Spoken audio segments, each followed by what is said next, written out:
ይድናል ተብሎ ተጽፏል። የጌታ ስም ማን ነው? የስም ኢየሱስ ይባላል።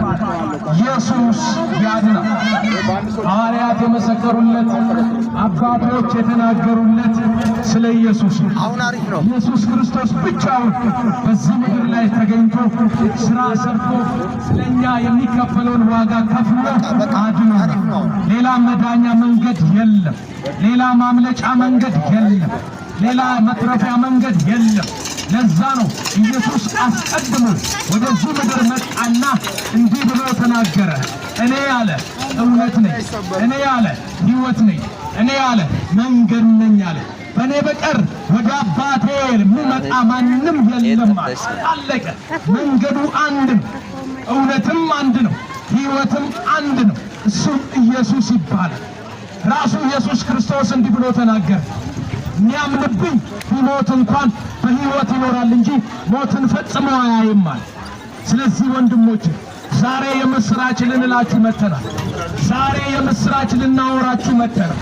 ይሄ የምስራች ለሰው ልጆች ሁሉ የተሰበከ፣ ለሰው ልጆች ሁሉ የተነገረ የምስራች ቃል ነው።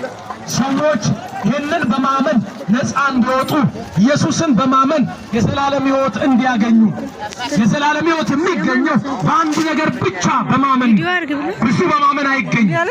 ብዙ ነገር በመከተል አይገኝም። ብዙዎችን በማመን የዘላለም ሕይወት አይገኝም። ለዛ ነው ዮሐንስ ሲጽፍልን በዮሐንስ ወንጌል ምዕራፍ 3 ቁጥር 16 ላይ እንዲህ ብሎ ይናገራል። በእርሱ የሚያምን የዘላለም ሕይወት እንዲኖረው እንጂ እንዳይጠፋ እግዚአብሔር አንድያ ልጁን እስኪሰጥ ድረስ ዓለምን እንደዚህ ወዷል። የሰው ልጆችን እንደዚህ ወዷል። ተወዳችኋል እያልኳችሁ ነው። እግዚአብሔር የሰው ልጅ ወዷል። በማበኩል ነው ታዲያ የተወደደው?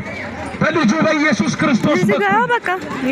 ወንድሞቼ የተወደዳችሁ የመቂ ከተማ ነዋሪዎች መልካሞች፣ መልካምነታችሁ በሰው ሁሉ የታወቀ መልካም እንደሆናችሁ ይታወቃል።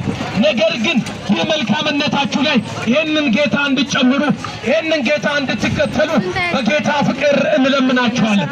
መጽሐፍ ሲናገር ኢየሱስ እንዲህ አለ፣ የሚወደኝ